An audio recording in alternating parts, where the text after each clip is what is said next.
आज की कहानी एक ऐसी लड़की की है जिसे उसकी बॉयफ्रेंड की वजह से एक भयानक श्राप लग जाती है, जिससे वो जहाँ भी जाती है उसे खतरनाक आत्माएं दिखाई देने लगते हैं जो उसे बार बार मारने की कोशिश करते हैं और वो अपनी जान बचाने के लिए यहाँ से वहाँ भागती रहती है। लेकिन क्या वो इस श्राप से मुक्त हो पाएगी या नहीं, देखेंगे हम आज की इस पूरी कहानी में। कहानी की शुरुआत में एनी नाम की एक लड़की अपने घर से भागती हुई बाहर सड़क पर आ जाती है और वो इतनी ज्यादा डर रही थी जैसे कोई अदृश्य शक्ति उसका पीछा कर रहा हो। हालांकि पूरी सड़क खाली थी। उसके बाद वो फिर से भागकर घर में जाती है और अगले ही पल घर से दौड़ती हुई बाहर आती है और जल्दी से अपनी कार लेकर एक बीच पर पहुंच जाती है, जहां जाकर वो अपने डैड से रोती हुई फोन पर बात करने लगती है और कहती है, मैं आप लोगों को बहुत प्यार करती हूँ और जो भी मैंने आज तक गलतियां की है उसके लिए मुझे माफ कर देना। शायद मैं ज्यादा देर तक जिंदा नहीं रह पाऊंगी। फिर अगली सुबह हम उस लड़की को देखते हैं जिसकी डेड बॉडी बीच पर पड़ी होती है, जिसे रात को रहस्यमय तरीके से किसी ने मार दिया था। अब इतनी बेरहमी से किसने इसे मारा होगा और वो क्या रहस्यमय चीज थी जिससे वो डर कर भाग रही थी, ये हमें कहानी में आगे पता चलेगा। उसके बाद हम इस शहर के जेनी नाम की एक लड़की को देखते हैं जो स्विमिंग कर रही थी। तभी उसकी सिस्टर केली वहाँ पर आती है और उसके न्यू बॉयफ्रेंड हैरी के बारे में पूछती है।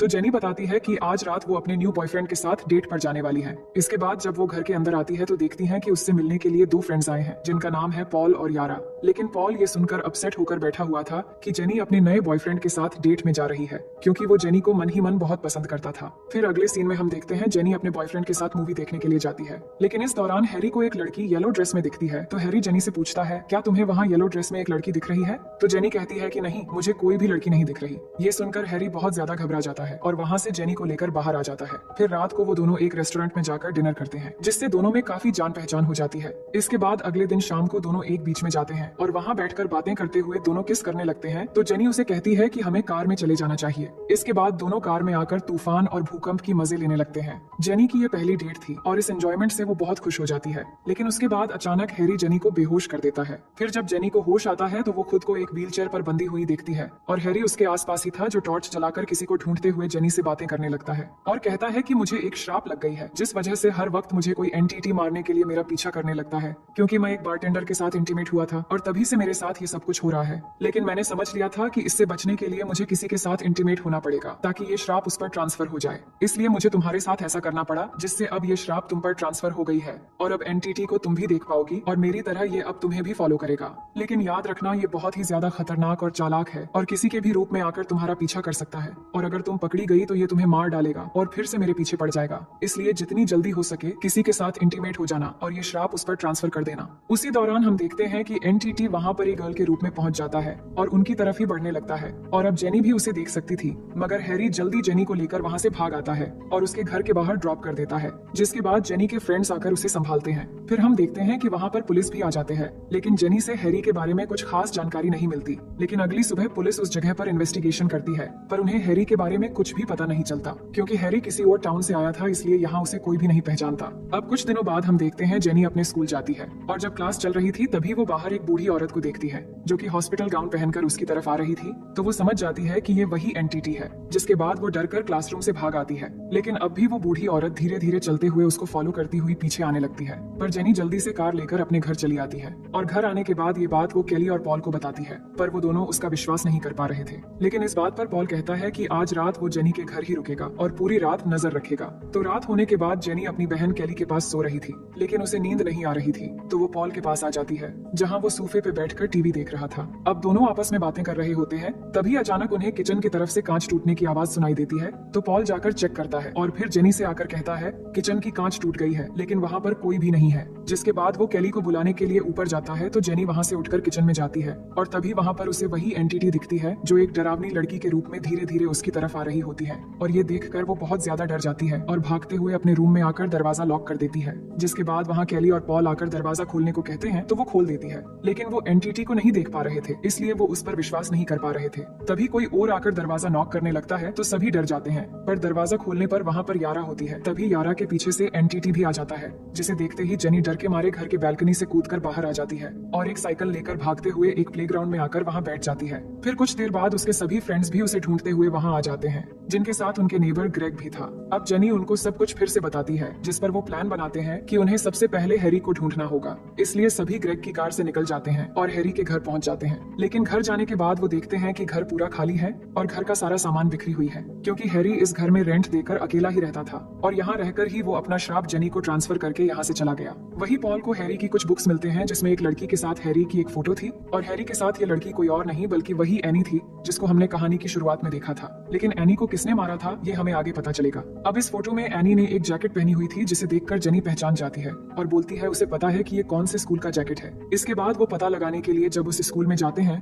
तो उन्हें पता चलता है कि हैरी का असली नाम जेफ रेमंड है। जिसके बाद उसका एड्रेस लेकर सभी जेफ के घर पहुंच जाते हैं और वहां जाने के बाद जेफ उनसे मिलता है और जेनी से माफी मांगता है और कहता है मेरे पास कोई भी ऑप्शन नहीं था इस श्राप से पीछा छुड़ाने के लिए, इसलिए मुझे ऐसा करना पड़ा। और जेनी से कहता है तुम्हारे लिए अच्छा होगा कि ये श्राप जल्दी से किसी को ट्रांसफर कर दो जिससे वो तुम्हारा पीछा छोड़ दे, और अगर ये तुम्हें मारने के लिए आए तो होशियार रहना और उन्हें भटकाने की कोशिश करना ताकि तुम्हें बचने के लिए थोड़ा बहुत समय मिल जाए। मैंने एनी नाम की एक लड़की के साथ इस श्राप को ट्रांसफर किया था लेकिन उसकी डेथ हो गई और वो एनटीटी दोबारा से मेरे पीछे पड़ गए, इसलिए मुझे जेनी के साथ ही ये ट्रांसफर करना पड़ा। अब अगर जेनी की डेथ हो जाती है तो वो फिर से मेरे पीछे पड़ जाएंगे, इसलिए जल्द से जल्द जेनी को किसी और के साथ इंटीमेट होना पड़ेगा ताकि ये श्राप उस पर ट्रांसफर हो जाए और वो एनटीटी जेनी का पीछा करना छोड़ दे। इसके बाद जेनी को सेफ रखने के लिए उसके सभी फ्रेंड्स ग्रेग के फार्म हाउस में चले जाते हैं। अब कुछ देर के बाद रात हो जाती है तो सभी एक रूम में सो जाते हैं। फिर अगली सुबह ग्रेग जेनी को गन चलाना सिखाता है। इसके बाद सभी बीच में एक साथ टाइम स्पेंड कर रहे होते हैं, लेकिन तभी हम देखते हैं कि यारा के रूप में वो एनटीटी आकर जेनी की बाल पकड़कर उस पर हमला कर देती है। तो पॉल उसे बचाने की कोशिश करता है लेकिन एनटीटी उसे मारकर दूर फेंक देती है और सबको चोट पहुंचाने की कोशिश करती है। लेकिन सभी जेनी को लेकर बोट हाउस के अंदर आ जाते हैं और फिर जेनी गन लेकर उस एनटीटी पर शूट करने लगती है, लेकिन उस एनटीटी पर कुछ भी असर नहीं होता तो जेनी दरवाजा बंद कर देती है। लेकिन थोड़ी देर बाद ही दरवाजा तोड़कर वो एनटीटी पॉल के रूप में अंदर आने लगता है, जिसे डरकर जेनी फौरन वहां से निकलकर ग्रेग की कार लेकर भागना शुरू कर देती है। पर उसकी फ्रेंड्स उसे रोकने की बहुत कोशिश करते हैं लेकिन जेनी नहीं रुकती और कार लेकर तेजी से जाने लगती है और तभी अचानक उसके सामने एक दूसरी कार आ जाने से उसकी एक्सीडेंट हो जाती है। इसके बाद जेनी को जब होश आती है तो वो खुद को हॉस्पिटल में पाती है और वो बहुत ज्यादा डर रही होती है और उसे ऐसा लग रहा था कि वो एनटीटी फिर से यहाँ पर आ जाएगा। फिर हम देखते हैं कि ग्रेग आकर जेनी की सहमति से हॉस्पिटल में ही उसके साथ इंटीमेट होने लगता है ताकि जेनी की श्राप उसके अंदर आ जाए और वो भी एनटीटी के साथ लड़ने में जेनी की मदद कर सके। अब इसके बाद ऐसे ही कुछ दिन गुजर जाते हैं और इस दौरान जेनी को कोई भी एनटीटी नहीं दिखता, लेकिन अभी भी जेनी ज्यादातर समय घर में ही बिताती है और परेशान रहती है। वही दूसरी तरफ हम ग्रेग को देखते हैं जो जेनी की फ्रेंड से आकर मिलता है तो वो ग्रेग से पूछते हैं क्या तुम्हें कुछ दिखा, जिस बात को वो कैजुअली लेता है और कहता है कि अब तक तो मुझे कोई भी एनटीटी नहीं दिखा, पर हो सकता है कि जेनी को जो भी दिखता है वो सच हो या फिर उसकी कोई वहम, पर हमें शायद और इंतजार करना चाहिए। ये कहकर वो यहाँ से चला जाता है। फिर उसी रात में हम देखते हैं कि जेनी विंडो से ग्रेग की घर की तरफ देख रही थी, तभी उसे दिखाई देता है कि ग्रेग धीरे धीरे कहीं से आकर खुद के ही घर की विंडो तोड़ के अंदर चला गया है, जिससे वो समझ जाती है कि ये ग्रेग नहीं बल्कि उसके रूप में एनटीटी है। तो वो फौरन ग्रेग को कॉल करती है पर उसका कॉल बिजी होता है, तो वो जल्दी से ग्रेग के घर की तरफ भागती है और उसी विंडो से वो भी अंदर चली जाती है। फिर वो जब ग्रेग को होशियार करने के लिए उसकी रूम की तरफ जाती है तो वो देखती है कि अब वो एनटीटी ग्रेग की मॉम के शक्ल में डोर नॉक कर रही है। तभी जेनी चिल्लाकर कहती है ग्रेग प्लीज दरवाजा मत खोलना, तुम्हारी जान खतरे में है। पर ग्रेग को कुछ समझ नहीं आता और वो दरवाजा खोल देता है और दरवाजा खोलते ही वो एनटीटी ग्रेग पर टूट पड़ता है और उसे जान से मार देता है। और ये सब देखकर जेनी बहुत ज्यादा डर जाती है और वहाँ से निकलकर कार लेकर भागने लगती है। तभी वो देखती है कि एनटीटी अब उसके पीछे पड़ गई है तो वो कार नहीं रोकती और यहाँ से दूर भागकर एक जगह पर कार में ही रात गुजारती है। फिर अगले दिन सुबह कार लेकर वो घर में आ जाती है जहाँ पॉल आकर जेनी से कहता है कि मैं तुम्हारे साथ इंटीमेट होना चाहता हूँ ताकि ये एनटीटी मेरे पीछे पड़ जाए, लेकिन जेनी इस बात से इनकार कर देती है